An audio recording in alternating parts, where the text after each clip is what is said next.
Chapter 15. The man who came back from prison was barely recognizable, but Parvana knew who he was. Although his white shalwar kameez was now gray and tattered, although his face was drawn and pale, he was still her father. Parvana clung to him so tightly she had to be pulled away by Mrs. Weira so that her father could lie down. "We found him on the ground outside the prison," one of the men who had brought him home said to Mrs. Weira. "The Taliban released him, but he was unable to go anywhere on his own. He told us where he lived, so my friends and I put him on our Karachi and brought him here."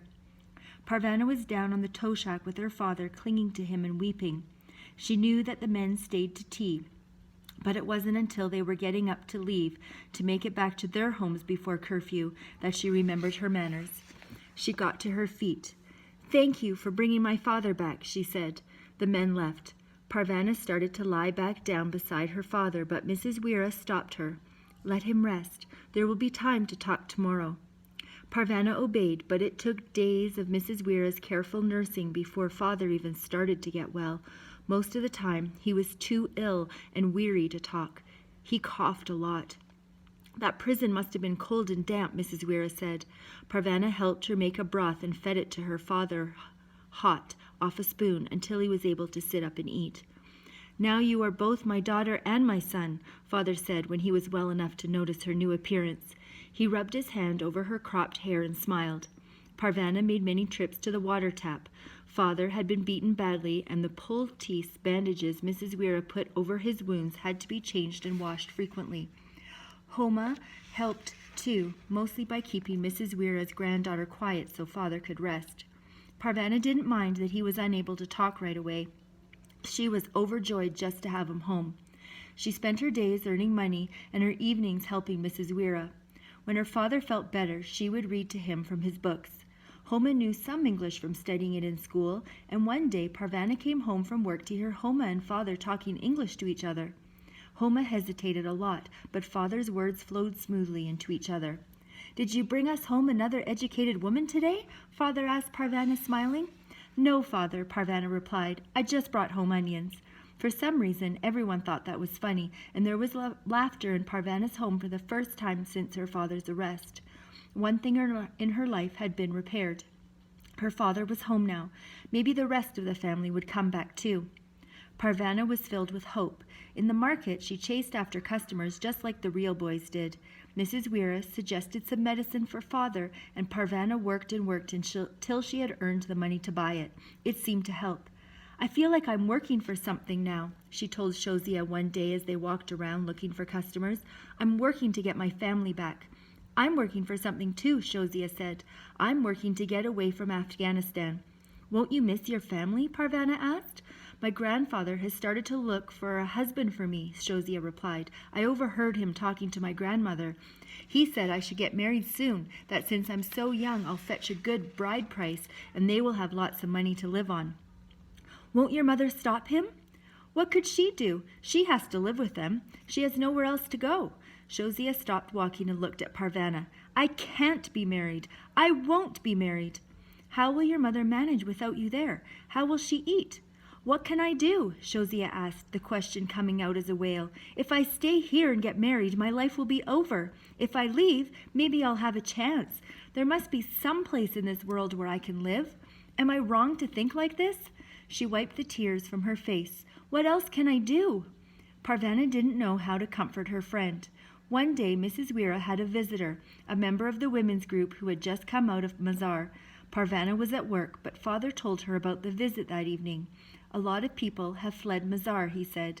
"They are staying in refugee camps outside the city." "Is that where mother is?" "It's possible. We won't know unless we go to the camps and look."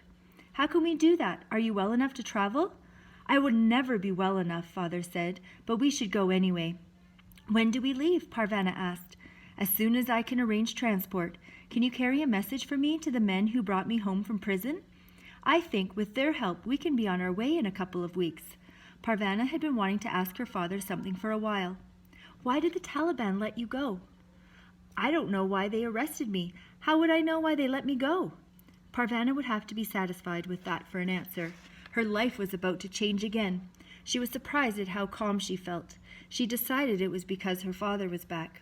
We'll find them, Parvana said with a complete confidence. We'll find them and bring them home. Mrs. Weira was going to Pakistan. Homa will come with me. We'll put her to work there. They were going to link up with the members of the women's group who were organizing Afghan women in exile. Where will you stay? I have a cousin in one of the camps, Mrs. Weira replied. She has been wanting me to come and live with her. Is there a school there? If there isn't, we'll start one. Life is very difficult for Afghans in Pakistan. There is a lot of work to do. Parvana had an idea. Take Shozia with you. Shozia? She wants to leave. She hates it here. Couldn't she go with you? She could be your escort. Shozia has family here. Do you mean to say she would just leave her family? Desert the team just because the game is rough? Parvana said no more. In a way, Mrs. Weira was right. That was what Shozia was doing. But Shozia was also right. Didn't she have a right to seek out a better life? Parvana couldn't decide who was more right. A few days before they were to leave for Mazar, Parvana was sitting on her blanket in the marketplace when something hit her on the head. It was a tiny camel made out of beads. The window woman was still alive. She was all right, or at least well enough to let Parvana know she was still there. Parvana wanted to jump up and down and dance. She wanted to yell and wave at the painted window. Instead, she sat quietly and tried to think of a way to say goodbye. She was almost home that afternoon when she thought of a way. Heading back to the market after lunch, she carefully dug up some wildflowers that were growing among the bombed-out ruins. She had seen them growing there in other years and hoped she was right in thinking they were the kind that grew year after year. If she planted the flowers in the spot where she usually put her blanket, the window woman would know she wasn't coming back. The flowers would be something pretty to look at. She hoped they would make a good present. In her spot in the market, Parvana dug up the hard soil first by pounding it into it with her ankle. She used her hands too, as well as a rock she found nearby. The men and boys in the market gathered around to watch her. Anything different was entertainment. Those flowers won't grow in that soil, someone said. There are no nutrients in it. Even if they grow, they will be trampled. The marketplace is no spot for flowers. Why are you planting them there? Through the voices of derision came another voice. Do none of you appreciate nature? This boy has undertaken to bring a bit of beauty into our gray marketplace. And do you thank him? Do you help him? An old man pushed his way to the front of the little gathering. With difficulty, he knelt down to help Parvana plant the flowers. Afghans love beautiful things, he said, but we have seen so much ugliness. We sometimes forget how wonderful a thing like a flower is. He asked one of the tea boys hovering nearby for some water from the tea shop. It was fetched, and he poured it around the flowers, soaking the earth around them. The plants had wilted. They didn't stand up properly. Are they dead? Parvana asked. No, not dead. They may look scraggly and dying now, he said, but the roots are good. When the time is right, these roots will support plants that are healthy and strong. He gave the earth a final pat, and Parvana and one of the others helped him out. He smiled once more at Parvana, then walked away. Parvana waited by her flowers until the crowd had gone. When she was sure no one was watching, she looked up at the window and waved a quick goodbye. She wasn't sure, but she thought she saw someone wave back. 2 days later, they were ready to leave. They were going to travel by truck, just as the rest of the family had done. Am I traveling as your son or your daughter? Parvana asked father.